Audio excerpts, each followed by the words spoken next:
Wabarakatuh. Kita mulakan majlis pada malam ni dengan membaca surah Al-Fatihah. A'udzubillahi minasyaitonirrajim. Bismillahirrahmanirrahim. Alhamdulillahirabbil alamin. Arrahmanirrahim. Maliki yaumiddin. Iyyaka na'budu wa iyyaka nasta'in. Ihdinas siratal mustaqim. Siratal ladzina an'amta 'alaihim ghairil maghdubi 'alaihim waladdallin. Amin.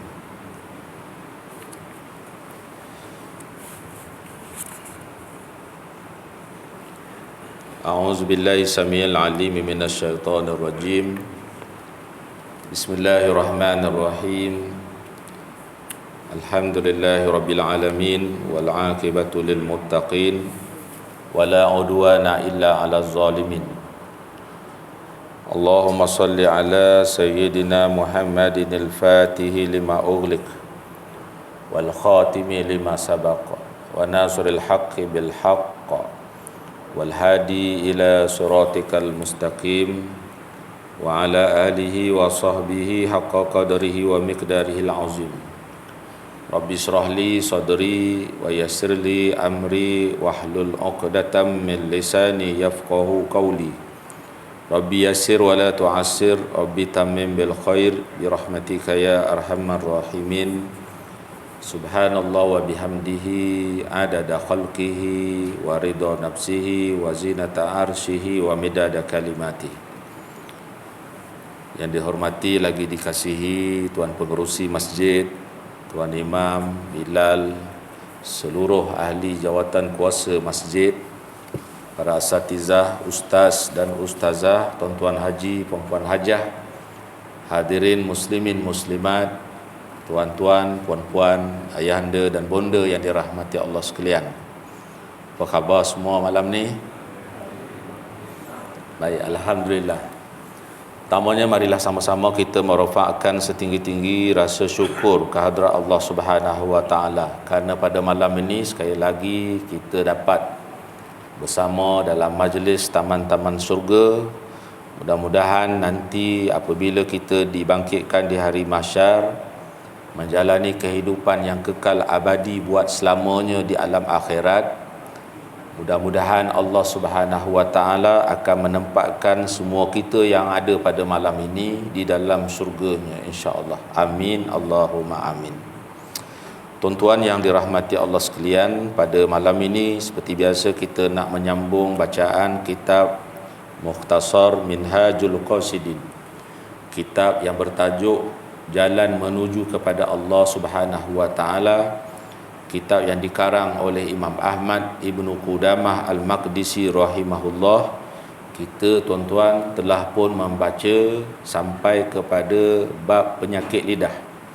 Malam ni kita nak sambung lagi tentang di antara penyakit-penyakit lidah, iaitu memuji-muji. Rupa-rupanya tuan-tuan, memuji-muji ni di antara penyakit lidah.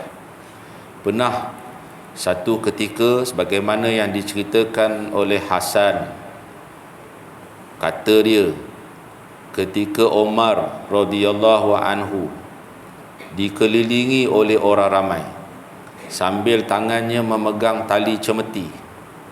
Umar ni khalifah, Amirul Mukminin, ya? Ketika dia duduk dikelilingi oleh ramai orang sambil pada tangannya ada cemeti, tiba-tiba muncul Jarud. Jarud ni nama satu orang, sahabat datang menghadap. Kemudian seorang lelaki yang lain, dia bagi tahu Jarud ni, dia kata ketua kaum Rabi'ah. Dia kata Jarud ni ketua kaum Rabi'ah. Kata-kata itu didengari oleh Umar. Orang ramai pun dengar. Bahkan Jarud sendiri pun dengar. Orang yang dipuji tentang dia. Jarud ni bukan kaleng-kaleng ni. Jarud ni dia ketua kepada satu kaum, iaitu kaum Rabi'ah. Apabila Jarud sampai kepada Umar, Umar pukul dia. Tuan-tuan, sebab apa tadi? Kisahnya ada orang memperkenalkan Jarud ni kepada Umar. Dia kata, Umar, Jarud ni ialah ketua kepada satu kaum. Kan? Bukan salah Jarud pun. Tapi bila Jarud ni sampai kepada Saidina Umar, Saidina Umar telah pukul dia. Jarud ni kehairanan. Pasal apa pula tiba-tiba khalifah ni menghantam dia? Pasal apa pula tiba-tiba Jarud ni kena pukul pula dengan khalifah Umar Al-Khattab ini? Dia rasa dia tak buat salah. Kan? Jadi dalam keadaan kehairanan itu, dalam keadaan dia terpinga-pinga pasal apa dia kena pukul ni, dia tanya dekat khalifah, apa yang tak kena dengan dia ni wahai khalifah? Kan? Apa yang tak kena dengan dia ni, tiba-tiba bila sampai dekat khalifah kena pukul pula. Kan dah dia. Lalu Saidina Umar bertanyakan kepada Jarud, kamu dengar tak tadi? Kamu dengar tak tadi? Apa yang dia dengar, apa yang Saidina Umar ni nak tahu, kamu dengar tak tadi? Berkaitan dengan pujian kepada Jarud daripada seseorang. Kita tengok tadi tuan-tuan, Jarud tak salah. Bukan dia pun minta ada orang tolong nanti perkenalkan saya kepada Amirul Mukminin. Koklah Amirul Mukminin kalau tak ada orang yang perkenalkan dia, dia tak kenal pula siapa Jarud ni. Bukan dia pun minta pada lelaki ni, tolong perkenalkan aku ni adalah ketua kepada satu kaum. Tiba-tiba lelaki ini bila dia bagi tahu kepada khalifah Jarud ini adalah ketua kepada satu kaum, tak pasal-pasal dia kena pukul dengan khalifah. Kan? Jadi khalifah tanya pada Jarud tadi, kamu dengar tak perkataan tentang kamu tadi? Dengar? Kan? Dia kata dengar. Tapi apa masalah dia? Tuan-tuan, orang puji tuan-tuan, tiba-tiba tuan-tuan kena lempang. Kan? Lepas tu tuan-tuan ditanya, tuan tahu tak sebab apa kena lempang tadi? Tak tahulah sebab apa. Lepas tu dia tanya, dengar tak tadi orang puji pada kamu? Dengar. Tapi apa masalah dia? Bukan kita suruh orang puji kita. Contoh tuan-tuan. Tapi Khalifah Umar ni tuan-tuan, dia tanya macam tu dekat Jarud. Jarud kata apa masalah dia? Apa salah dia kan? Jadi katanya Saidina Umar Al-Khattab, dia buat macam itu kerana dia takut hati Jarud ini akan diresapi sesuatu perasaan. Perasaan apa? Bangga diri. Yalah tuan-tuan, semua kita ni kalau orang sembang tentang kita ni gini, kita akan rasa sesuatu tuan-tuan dalam diri. Hak benda ni lah Saidina Umar tak nak berlaku kepada Jarud. Lalu dia kata, aku pukul kamu tu, tujuan dia ialah aku ingin menundukkan sifat bangga tu daripada dirimu. Kerana apabila manusia dipuji kerana sesuatu kebaikan, dia akan rasa senang hati. Dia akan rasa senang hati. Ini fitrah tuan-tuan, semua kita kalau orang puji kita, kembang semacam kita kan. Nasib baik tak pecah baju. Kan. Tapi berasa tak kembang tu? Berasa tuan-tuan. Cuma orang je lah tak tahu kan. Diri sendiri yang dipuji, maka sudah tentu dia akan merasai, bahayalah kalau sekiranya kan kita terasa senang hati dengan pujian orang. Tapi itu memang fitrah semula jadi kita semua manusia. Jadi Saidina Umar kata, apabila manusia dipuji kerana sesuatu kebaikan, dia akan rasa senang hati dan menyangka telah mencapai maksud, lalu menjadikannya lemah untuk nak meneruskan amalan. Ini yang dia takut berlaku dekat Jarud. Dan kita pun bimbang juga kan tuan-tuan, orang duk puji kita, kadang-kadang kita bukan yang seperti yang dia puji. Contoh, kan? Tiba-tiba kita berasa seronok, berasa senang hati dengan pujian itu, walaupun sebenarnya hakikatnya kita tidak layak pun mendapat pujian itu. Ini lagi bahaya kan. Tapi kebanyakan kita, termasuklah saya pun tuan-tuan, Kalau orang puji, memang akan ada rasa sesuatu. Tuan-tuan janganlah puji. Tak apa, tak puji pun tak apa. Kan? Sebab dengan pujian itu, sebagaimana yang pernah disebutkan oleh Nabi sallallahu alaihi wasallam, bila dia dengar seorang lelaki memuji kepada seorang lelaki yang lain, lalu Rasulullah kata dekat lelaki itu, wailak. Wailak ni masuk celakalah ke atas kamu. Sebab apa?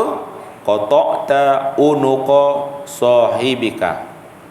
Sebab pujian kamu tu telah menyebabkan kamu mengerat leher sahabatmu sendiri. Sebab tu Nabi kata celaka kat orang lelaki yang dipuji tu. Lelaki yang memuji kepada seorang lelaki. Sebab apa? Kamulah punya pasal menyebabkan leher saudara kamu tu dikerat. Elok-elok kawan ni buat kebaikan, tiba-tiba dapat pujian, langsung tak nak dah terus buat kebaikan. Pasal apa? Dah dapat pujian, dah lah, dah tercapai pun maksud dia, kan? Dah tercapai pun hasrat dia untuk buat-buat ni supaya dipuji oleh orang, disebut namanya oleh orang. Dah dapat dah, kan? Bukan saja dapat, dinobatkan, keluar dalam tu magazine mana-mana kan. Lagilah kembang kan. Sebagai seorang yang bersifat dermawan, keluar dalam majalah mana-mana, surat khabar mana-mana. Bukan saja dalam majalah, bahkan disiarkan pula dalam TV. Kan. Itulah yang tapi sekarang ni macam-macam kita tengok kan, macam tak ada kebimbangan di kalangan orang-orang yang menonjol-nonjolkan apa kelebihan yang ada pada diri dia. Tak apa, hari ni tak ada orang nak tolong tonjolkan kita punya bakat, kita boleh buat sendiri. Kita boleh buat sendiri kan. Dulu kena ada orang tolong tangkapkan gambar kita, buatkan video kita. Sekarang tak ada siapa-siapa kenal kita, fotografer tak ada yang ingin nak tangkap gambar kita, kan? Videografi pun tak ada yang nak buat video kan pada kita. Tak apa, kita boleh buat sendiri, tuan-tuan. Dia buat sendiri untuk memasyhurkan dirinya, promote diri sendiri, boleh kan? Pakai TikTok. Ada. Tuan-tuan pun ada kan TikTok kan? Tuan-tuan ada tak TikTok? Ada tak? Tuan-tuan kalau ada TikTok, sila subscribe TikTok saya. Itu contohlah saja je kan. Promote. Tapi bukanlah tujuan untuk nak promote diri sendiri, kan? Boleh jadi dengan TikTok itu kita boleh share aktiviti-aktiviti yang dilakukan oleh masjid. Tuan-tuan tengok macam mana antara TikTok yang mencapai view yang tinggi, Masjid Bandar Seri Putra. Dekat je dengan tempat kita ni, Masjid Bandar Seri Putra. Dia buat konten-konten yang bersifat mendidik lah, kan? Program ilmu banyak disediakan. Kita ni terdedah dengan mati hari-hari, tapi ada orang tak sedar-sedar lagi yang dia ni macam seolah-olah akan hidup selamanya. Dia buat. Tuan-tuan cubalah kalau ada TikTok kan, tak perlu ada TikTok pun. Tuan-tuan pakai data unlimited sekarang kan, bayar berapa puluh ringgit, dapat terus menggunakan data internet secara tanpa had. Tuan-tuan type Masjid Bandar Seri Putra dekat TikTok, nanti dia akan tayangkan dia punya aktiviti lah. Banyak tuan-tuan aktiviti dia. Jadi baguslah. Maksudnya kalau dulu mungkinlah kalau kita dengar TikTok ni apa mengarut ni, kan? Tak ada benda lain ke? Tapi sekarang ni dengan adanya alat-alat tadi tu sebagai salah satu kaedah untuk kita cover lah benda-benda yang teruk dalam tu, datang dengan yang lain sebagai backup, sebagai cover lah, kan? Bukanlah kata benda yang kita tengok contohnya seperti TikTok itu buruk ke semua dia, Ya, ada yang baik. Yang baik tu kita ambil lah.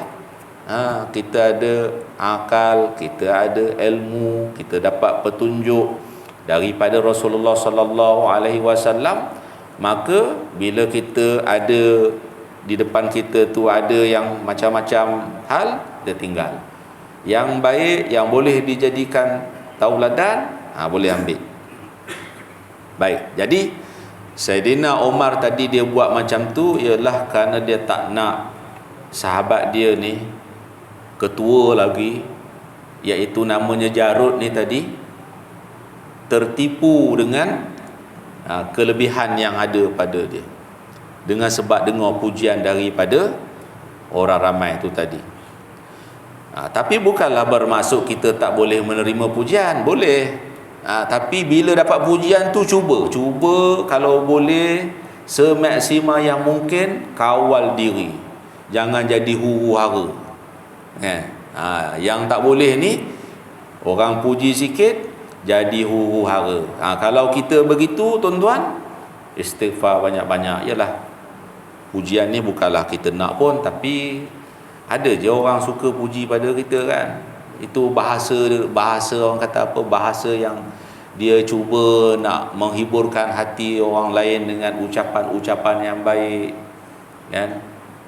Selain daripada doa, kita jumpa sahabat kita belum sembang yang apa-apa, kita doa dulu, ya Allah kau rahmatilah sahabat aku ini, ya Allah kau berilah kesembuhan kepada segala penyakitnya, ya Allah kau bebaskanlah segala kesulitan yang sedang dia tanggung. Baru sembang kau dah makan. Kan? Bukan macam seperti yang lazim, dah makan. Kan? Doa tak, tanya dah makan. Lepas tu ingatkan nak belanja, rupanya bayar sendiri. Tak padan dengan tanya dah makan tu tadi. Kan? Patutnya semua kita ni, termasuk saya lah tuan-tuan, bila jumpa masing-masing dengan mudahnya untuk kita mendoakan sahabat kita. Ya Allah kau kurniakan rezeki kepada sahabat aku ni seluas langit dan bumi. Ya Allah kau beri kesihatan yang sangat baik kepada sahabatku supaya dia dapat menunaikan ibadah dengan lancar, mudah. Kita kan tahu sahabat-sahabat kita ni macam-macam isunya, halangannya, kesukarannya, ujian dia. Ini kalau kita tahu lagi bagus ni. Kan? Kalau kita tahu ujian-ujian yang dihadapi, bila kita jumpa je dia, terus doakan itu. Ya Allah sahabat aku ni lapar, kurniakan rezeki yang menghilangkan dia rasa lapar. Kan? Selalu kita kalau ziarah sahabat kita yang sakit kan, bila kita dengar sahabat kita sakit, kita pergi ziarah dia. Selalu yang sakit ni kita doa, betul lah. Kadang-kadang yang kita tengok macam okey ni, kan, yang kita tak tahu dia punya ujian apa yang sedang menimpa dia, tak apalah, kita doa secara umum je lah tuan-tuan. Ya Allah kau berkatkan sahabat aku, kau rahmati dia ya Allah, ya, bebaskan dia daripada segala kesulitan, kesusahan, berjayakan anak-anak dia dunia akhirat. Allahu Akbar. Kan? Itu di antara lah maknanya doa-doa, ucapan-ucapan yang baik. Kan? Daripada kita puji dia, sebabnya takutnya pujian itu menyebabkan dia jadi tadilah, ya, menyebabkan macam kita ni orang yang biasa-biasa je kan, lagi mudah tergolek. Saya kena puji sikit tersungkur, saya kena puji sikit terjebak, saya kena puji sikit tergelincir, kan. Jadi kalau boleh, yang kena puji kawal diri, tak ada apalah, itu hanya pandangan dia saja, hakikatnya kita tak ada apa pun sebagaimana yang dipuji kan.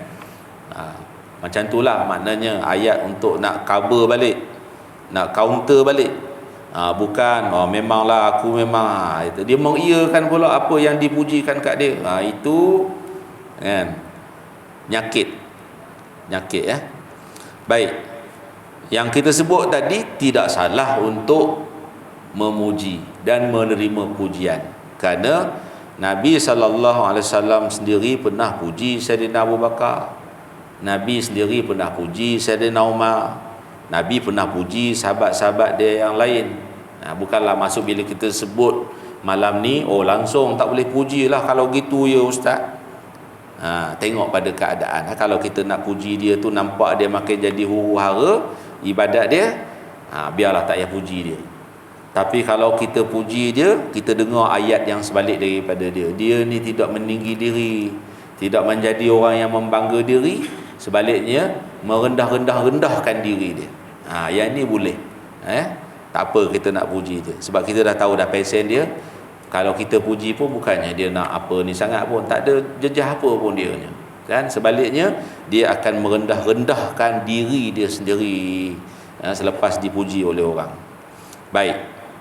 Jadi orang yang dipuji mestilah rasa berwaspada daripada perasaan sombong, berwaspada dari rasa bangga, berwaspada daripada menjadi leka beramal. Sebab benda-benda ni tidak akan melepaskan diri, tak akan melepaskan diri kita daripada bahaya-bahaya, melainkan jika dia benar-benar mengenali dirinya sendiri. Kita tahulah kita ni tuan-tuan macam mana. Kalau orang puji kita jadi macam mana, kita je yang tahu keadaan kekuatan diri kita sendiri. Baik, itu yang ke-11 ni sebenarnya. Yang ke-12, salah penggunaan perkataan dalam perkara yang menyentuh agama, terutama yang berkaitan dengan Allah. Ini pun penyakit lidah juga. Nak sebut satu-satu perkataan ni kena berhati-hati, jangan main hentam je.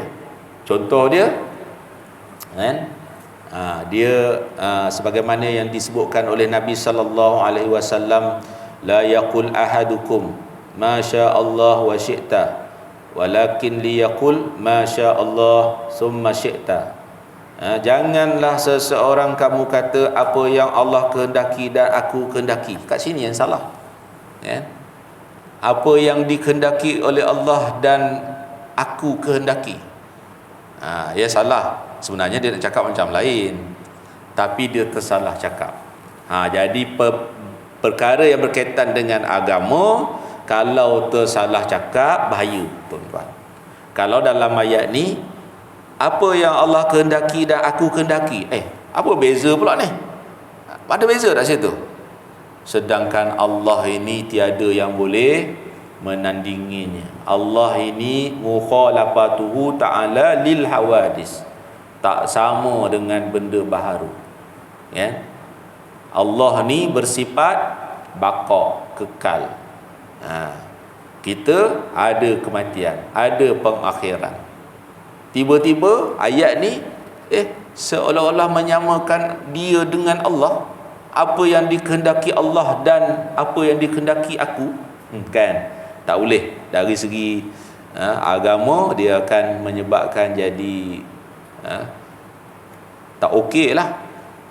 Tetapi yang betulnya, apa yang Allah kehendaki, kemudian yang aku kehendaki. Kehendak Allah dulu, baru kehendak dia. Bukan kehendak dia dan kehendak Allah sama, kan? Ni maknanya salah di kata penyambung tadi dan kemudian, kan? Kalau kemudian tu menunjukkan bahawa kita ni merendah, kitalah yang rendahnya, bukan Allah, kan? Begitu juga Nabi telah menegur khatib yang berkhutbah dengan berkata, sesiapa yang menderhakai kedua-duanya, kan, maka sesungguhnya dia telah sesat. Kat mana yang salah tadi ni? Menderhakai kedua-duanya, mana betul? Kena sebut satu-satu. Sesiapa yang menderhakai Allah, kan, menderhakai Rasul, ni kedua-dua. So dari segi agama tak okey. Dia kena ada pemisahan tu. Derhakai Allah, kan? Siapa yang derhaka Allah, siapa yang derhaka Rasul, kan? Sabda Nabi sallallahu alaihi wasallam, la yaqul ahadukum abdi wa amati, kullukum abidullah wa kullu nisaikum imaullahi walakin liyaqul ghulami wa jariyati. Jangan kamu berkata hambaku dan amahku. Kerana setiap kamu adalah hamba Allah. Setiap perempuan adalah hamba Allah. Tetapi hendaklah kamu berkata gulami, ini budak aku. Jangan kata ni hamba aku. Kita sekarang tak pakai adalah ayat hamba tu kan. Kalau dulu tu maknanya ni hamba dia, ni hamba dia kan. Tapi Rasulullah katakanlah dia ni gulami. Gulami ni masuk budak aku. Yang ini jariyati. Jariyati ni budak perempuan aku. Dia ada beza kat situ tu. Okay? Apabila seorang lelaki berkata kepada lelaki, wahai keldai. Dalam masyarakat kita ada kan macam ni yang bergurau melampau-lampau kan. Dia panggil kawan dia keldai. Barol, keldai. Ini tak boleh ya. Salah perkataan menggunakan kepada manusia. Dia manusia, kenapa panggil keldai? Keldai kan binatang. Jauh tu. Tiba-tibanya orang panggil dia keldai. Ada juga yang panggil babi pun ada. Ni kita pernah dengar tuan-tuan. Panggil babi kan dekat orang kan, kawan dia tu. Kan? Allahu Akbar kan. Harapnya bukan di sinilah. Nanti pada hari kiamat dia akan ditempelak oleh Allah.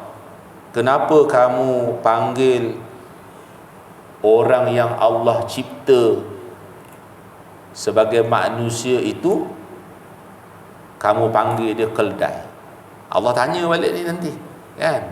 Allah jadikan dia manusia, elok-elok jadi manusia, tiba-tiba dipanggilkan kepadanya keldai. Ya, walaupun mungkin tujuan dia ialah untuk nak bergurau-gurau kan. Sebab tu dalam hal ini kan, sebenarnya dalam kehidupan kita ni banyak sangat salah perkataan tuan-tuan. Tak terkira, tak terhitung banyaknya. Kalau kita nak detail lah betul-betul kan, banyak.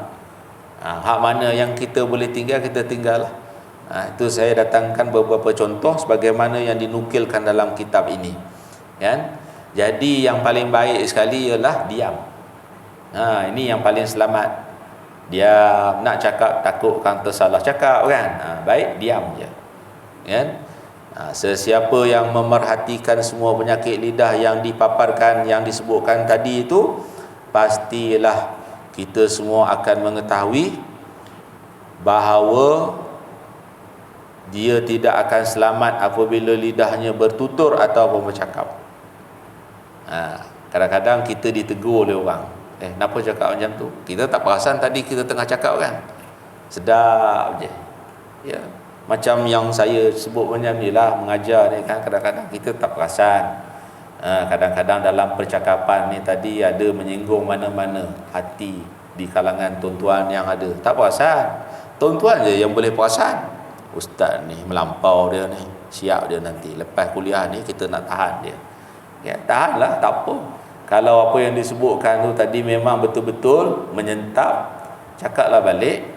Dan sebagai pengkuliah, sebagai penceramah, seumpamanya saya akan sebutlah, kita ni pun sambil-sambil belajar, sudah tentulah ada salah silap, mohonlah dimaafkan. Macam itulah kan ya? Mengaku je lah salah. Kalau ada teguran, nasihat itu datang ya, jangan marah. Tak, kalau marah lepas ni tak boleh dia ni baran rupanya kan, malah dah tegur, lantak dia lah kan. Dia akan jadi macam tu lah. Pasal apa? Dah kena dah dulu. Masa dia bagi nasihat, wah kemain dia, marahnya dia. Lepas tu sebulan tak nak makan sekali kan. Ajak minum pun tak mau dah kan. Kalau tidak dulu okey je, kita lambat je call, dia yang hello dulu. Saya dah tunggu ni kat kedai ni kan, ajak makan, ajak minum. Lepas dia tegur orang itu, langsung tak mau dah. Panggil pagi-pagi tu tak angkat pun. Hantar mesej blutik je tuan-tuan. Tak jawab pun sepatah okey ke, tak, hari ni tak boleh lah, tak dapat ke kan. Jadi kita pun tak faham maksud blutik. Yang kita faham, dia dah baca mesej kita tapi dia tak respon. Itu je lah. Tapi apa yang sebenarnya tu? Dia nak marah kat kita kot kan. Dia nak marah kat kita lah tu. Sebab busy body, kan, sibuk sangat hal ehwal orang lain. Iyalah tu kan. Jadi kalau ada yang datang memberi nasihat tu, sebenarnya dialah yang baik. Kan, dia yang baik, dialah cerminan kepada diri kita sebenarnya. Sebab tu kalau nak tahu orang memperihalkan tentang kita yang sebenar, kena tanya dengan orang yang sakit hati dengan kita, tuan-tuan. Jangan tanya sahabat kita, kan? Sahabat mungkin dia akan jawab yang betul. Jangan tanya member kita. Tanya member kita, boleh jadi jawapannya untuk menyelamatkan daripada, kalau dia jawab terus terang, besok kita tak belanja dia dah, kan? Jadi jawab je lah ikut kehendak dia. Mudah-mudahan besok dia akan ajak minum lagi, kan? Bila minum bersama, dia bayar. Kita makan roti canai free, kan? Itu member. Kalau sahabat tu insya-Allah. Tapi kalau yang sakit hati dengan kita, insya-Allah juga dia pun akan cakap yang akan banyaklah, tuan-tuan, akan banyak, kan? Apa yang dia tak puas hati dengan kita, semua dia akan keluarkan. Nak simpan buat apa, tidak pun memang dia lama dah dia geram dengan kita, kan? Alang-alang dapat cakap ni, bagilah habis-habisan, kan? Dan setiap yang keluar daripada perkataan dia tu memang ada poin dia. Memang ada poin dia. Kenapa dia begitu berasa hati dengan kita? Ambil lah, take note pada poin-poin tu tadi untuk kita baiki diri. Untuk kita baiki diri berkaitan dengan poin-poin yang disebutkan tu tadi. Tidak boleh bertanya tentang sifat Allah. Ini yang akhir lah. Antara penyakit yang berlaku di kalangan orang awam, iaitu sering bertanya tentang sifat dan kalam Allah. Allah ni sifat dan zatnya tak sama dengan makhluk. Allah ini mengadakan semua sekali. Kita ni barang yang diadakan oleh Allah. Bila barang yang diadakan oleh Allah, barang yang dijadikan oleh Allah, maka kita tertakluk dengan apa peraturan yang ditetapkan pada kita untuk kita patuhi. Tak boleh nak takwil. Siapa yang buat Allah tu? Ini memang mengarutlah tanya macam ni, kan? Kita diciptakan oleh Allah. Siapa yang menciptakan Allah? Yang ni hak dia kata, kalau banyak sangat tanya, maka akan menjadikan dia sesat. La tafakkaru fi zatillah. Jangan kamu berfikir tentang zat Allah. Allah ni macam mana? Masa kita kecil dulu pun kita bermain dengan khayalan ni, kan? Kita tengok orang alim serban dia besar, maka kita berkhayal boleh jadi serban Allah mesti lagi besar. Kita tengok orang kaya rumah besar, kita pun berimagine. Ni masa umur 4-5 tahun dululah, sambil-sambil baring tunggu hujan berhenti nak main bola tu, kan? Kita pun duduk teringat juga macam tu. Tapi bila kita dah besar, sudah akil balik, tak boleh dah melayani khayalan-khayalan itu, tak boleh. Sebab apa? Akal kita tak sampai nak fikir tentang zat Allah. Kita disuruh fikir tentang ciptaan Allah aja. Perkara yang berkaitan dengan penciptaan diri kita manusia pun banyak lagi tak capai, tuan-tuan. Macam mana mata kita ni boleh berkelip, macam mana Allah uruskan mata kita boleh berkelip. Tuan-tuan kira dah berapa kali sehari-hari mata kita berkelip. Kalau mata kita tak berkelip, akan jadi macam mana kehidupan kita sehari itu, kan? Tangan kita ni bangun tidur, angkat semua boleh berfungsi, kan? Tiba-tiba satu hari, pasal apa tangan kanan je boleh angkat, tangan kiri dah tak boleh angkat? Dah, kat mana silapnya? Malam tadi elok-elok je, berapa ramai yang jadi macam ni, tuan-tuan? Dah, semalam elok-elok je mata ni boleh tengok macam-macam, tiba-tiba bangkit pagi ni pasal apa? Tak nampak apa ni. Tengok wajah suami tak nampak, wajah isteri tak nampak. Rupa-rupanya bila pergi jumpa doktor, doktor kata disahkan buta. Alamak, tiba-tiba boleh jadi buta ni, apa hal? Contoh, kan? Semua dengan izin Allah. Semua Allah yang aturkan, Allah yang susunkan pada diri kita manusia ni pun, ya Allah. Tak termampu dah akal kita ni nak fikir macam mana bila makan nan yang kita ambil dengan tangan sampai dekat mulut, tanpa kita suruh mulut sila nganga, tangan dah pegang makanan dah sampai kat mulut ni. Tak ada pun kan pernah jadi macam tu kan. Melainkan bila kita tengok makanan, tiba-tiba on the spot tangan kita pun bergerak pegang makanan. Bila pegang makanan tu, pandai je dia bawa pergi ke mulut. Bila sampai dekat mulut, tiba-tiba mulut nganga, luah pula tu, sampai nampak nak tekak. Tengoklah pada makanan yang besar dia pegang kan. Kalau besar, maka luahlah nganga dia. Pasal apa tiba-tiba mulut ni boleh nganga? Siapa yang bagi arahan? Siapa yang jadualkan dia jadi macam tu? Bila boh makanan dalam mulut, ngunyah pula dia. 40 kali kunyah. Kan? Ada yang tak sampai 40 kali. Ya, tolak sekali depan belakang telat, tolak sekali depan belakang telat. Seminit siap, 2 kali nambah. Ya. Dia yang 4 kali kunyah tu mungkin sepinggan je dia makan. Kan?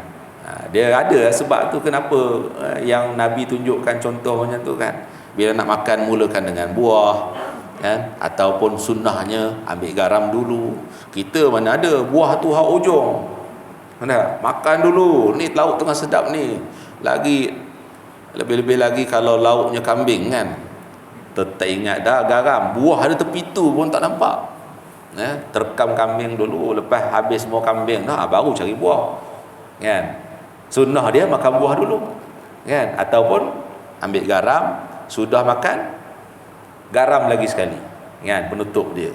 Ada sebab kan? Ada sebab sunnah tu macam tu Nabi tunjukkan pada kita kan. Tapi kita tak berapalah, tak berapa lazim nak buat benda macam tu kan. Sebab pasien kita ni nampak makan terus nak makan kan. Kadang-kadang terlupa bismillah. Bukan tuan-tuan, terlupa bismillah nak makan. Dah tengah makan baru tengok aku tadi makan tak baca bismillah rupanya. Tapi agama kita aja, kalau terlupa baca bismillah, kita boleh doa kat tengah tu kan. Boleh doa. Lepas tu masuk dalam mulut kunyah telat kan. Berapa kali tu kita duk ulang-alik, ambil nasi dalam mulut, tak ada pun ada isyarat kepada mulut kejap lagi dalam 30 saat bersedia untuk menerima makanan suapan yang baru. Tak ada tuan-tuan ya. Semua ni Allah yang atur, Allah yang jadualkan kepada kita punya fizikal ini kan. Wallahu alam. Jadi habislah tajuk berkaitan dengan penyakit lidah ni. Yang akhir sekali ni, jangan bertanya tentang sifat Allah Azza wa Jalla ya.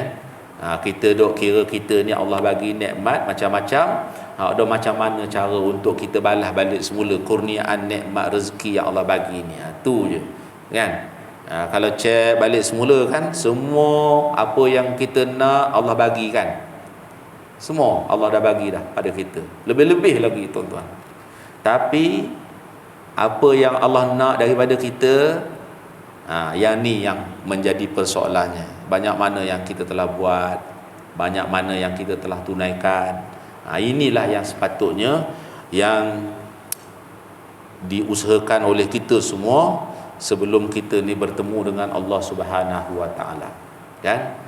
Ada benda yang kita memang tak boleh nak ubah. Tak boleh nak ubah. Maka jangan jadikan alasan dia tak nak berubah sebab dia tak boleh ubah benda ni. Kan? Carilah part lain yang dia boleh ubah, yang dia boleh berubah. Contoh dia macam tu. Wallahu alam. Sekadar itu, insya-Allah pada pertemuan yang akan datang kita akan masuk kepada tajuk sifat marah. Marah, semua kita ni ada marah, kan? Jadi kita tengok apa natijahnya kalau marah. Apa natijahnya kalau tak marah dalam hidup ni, kan? Jadi kita tengok pula nanti kita marah ni ikut sebagaimana yang syariat dak suruh, kan? Ataupun kalau kita tak marah ni kena ke dalam hidup kita? Kalau kita ni langsung tak ada marah, kan? Contoh nanti kita tengok pada pertemuan yang akan datang. Andainya ada izin daripada Allah Subhanahu wa taala. Sekadar itu sekian. Assalamualaikum warahmatullahi wabarakatuh. Bismillahirrahmanirrahim. Alhamdulillahirabbil alamin. Wassalatu wassalamu ala asyrafil anbiya'i wal mursalin wa ala alihi wa sahbihi ajma'in. Rabbi zidna ilman warzuqna fahman bi rahmatika ya arhamar rahimin. Walhamdulillahi rabbil alamin. Taqabbalallahu minna wa minkum. Taqabbal ya karim.